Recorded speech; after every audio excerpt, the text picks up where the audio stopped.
Bom dia, moçada. Hoje nós vamos de descritor de número 28. O descritor de número 28, ele exige do aluno que o aluno consiga reconhecer o efeito de sentido decorrente da escolha de uma determinada palavra ou expressão. E aí nós vamos... Esse é um conteúdo que está dentro da área de linguística da língua portuguesa. Na língua portuguesa ele está dentro da área de linguística. Então você tem aí a possibilidade de uma mesma palavra ter vários sentidos diferentes. Vários sentidos e até significados, dependendo de como foi construída a expressão. Por exemplo, a palavra manga, na nossa língua, ela tem sentidos e significados assim. A gente pensa que, sem parar para pensar, pensa que manga é uma palavra simples e que só significa fruta. Mas quando você vai atrás no dicionário e no dia a dia, você tem manga, que é uma fruta. Você tem manga, uma parte da roupa, né, da camisa, ou então a manga do vestido, a manga da camisa, que é a parte que cobre um pedaço do braço ou o braço inteiro. Você tem manga do verbo mangar, quando o menino diz ele manga de mim. Ele manga de mim, que é o popular, né? Na expressão popular você tem o verbo mangar, ele manga, que tem o sentido de debochar, certo? Mangar no Nordeste tem o sentido de debochar. Você tem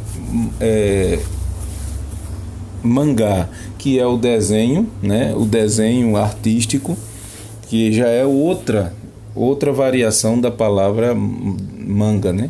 E você tem também a manga, que é um paviozinho que se coloca no lampião. Um paviozinho feito é uma malhazinha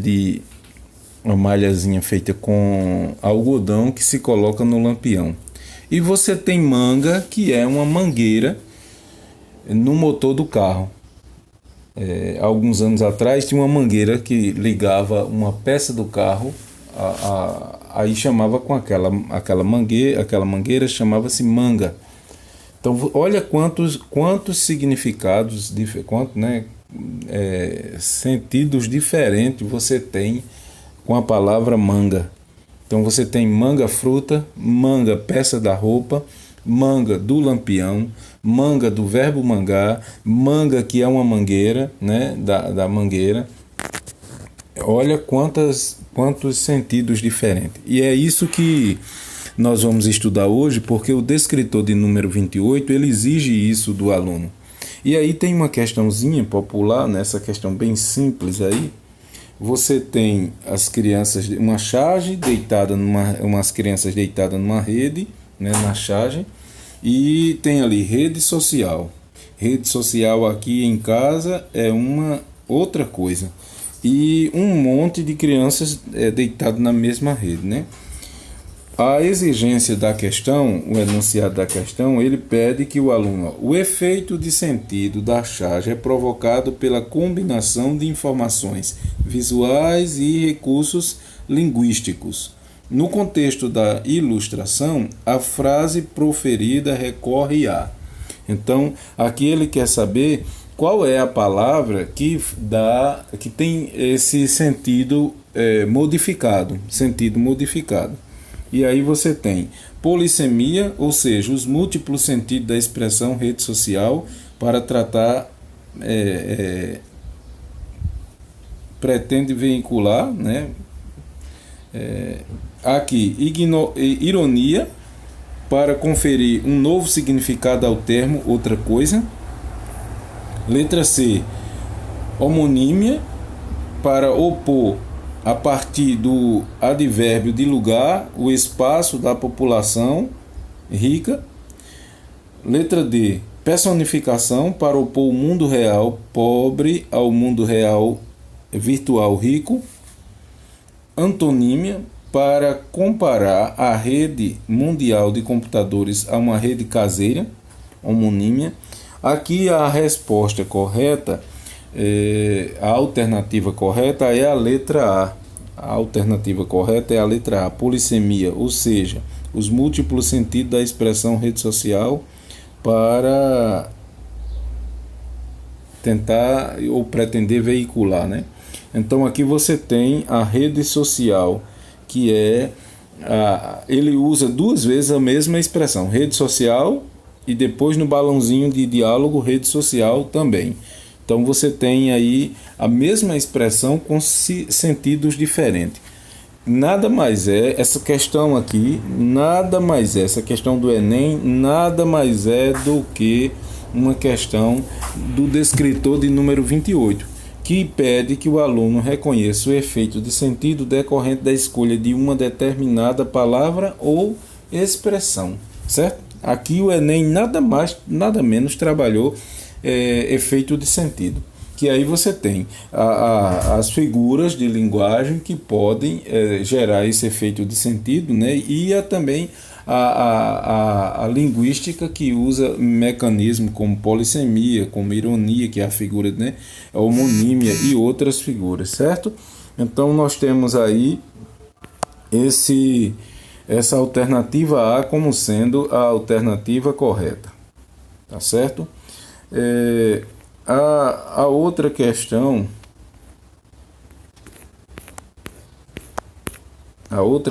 a questão de número 2, que eu reservei para trabalhar com vocês, né? Aqui nós temos um fragmento, né, um fragmento aqui de um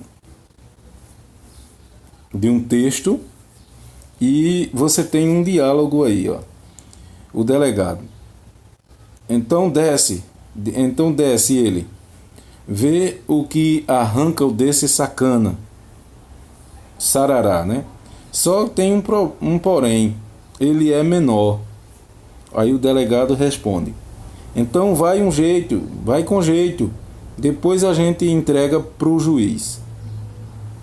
Aí luz apaga no delegado e acende no repórter que se dirige ao público.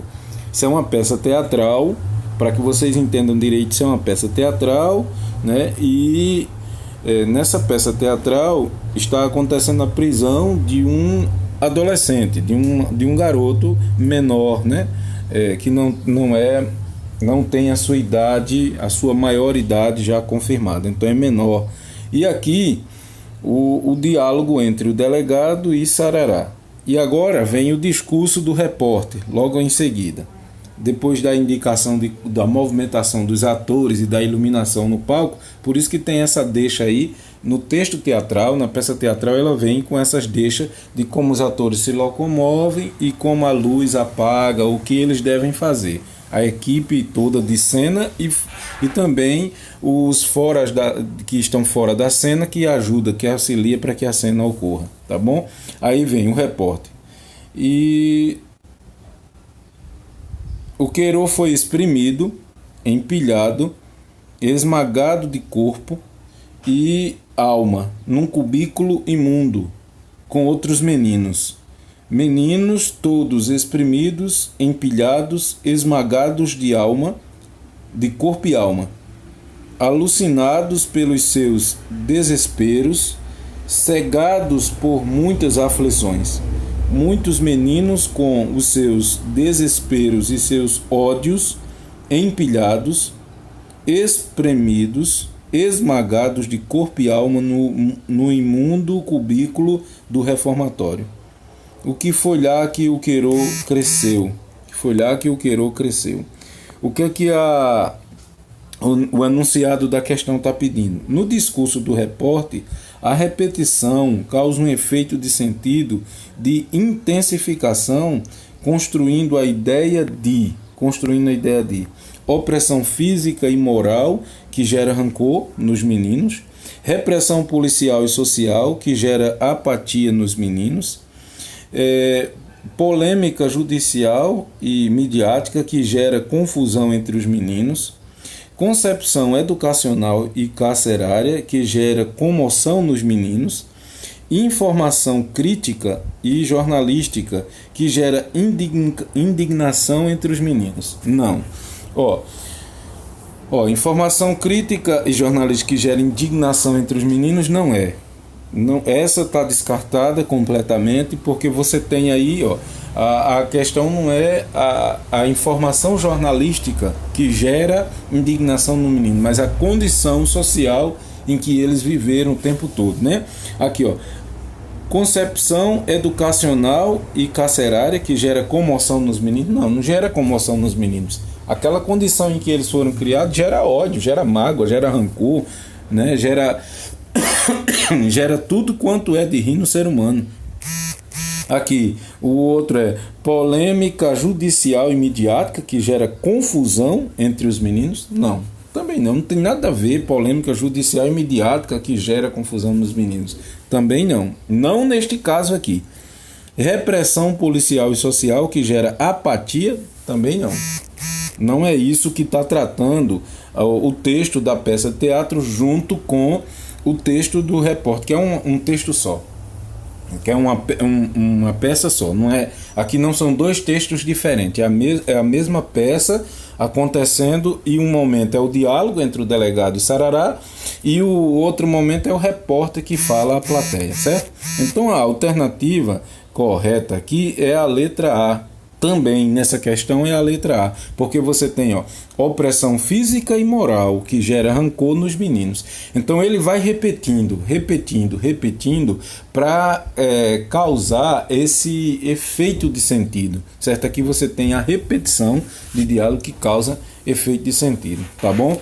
Então, um forte abraço, espero ter contribuído para que você possa ir guardando aos poucos o que é que cada descritor da língua portuguesa exige nos exames, tanto no SAEP quanto no ENEM ou qualquer outro vestibular, no SSA, qualquer outro vestibular que use os descritores da língua portuguesa, que todos usam, né? Porque os descritores estão lá na língua e não tem como retirá-los, né? Eu posso não usar todos, mas eu uso alguns na confecção das atividades, seja ENEM, seja o que for, o professor que elabora tem que usar, porque o descritor é um princípio dentro do estudo, né? Do estudo da gramática, da língua culta, normativa, certo? Ok? Então, um forte abraço, espero ter contribuído.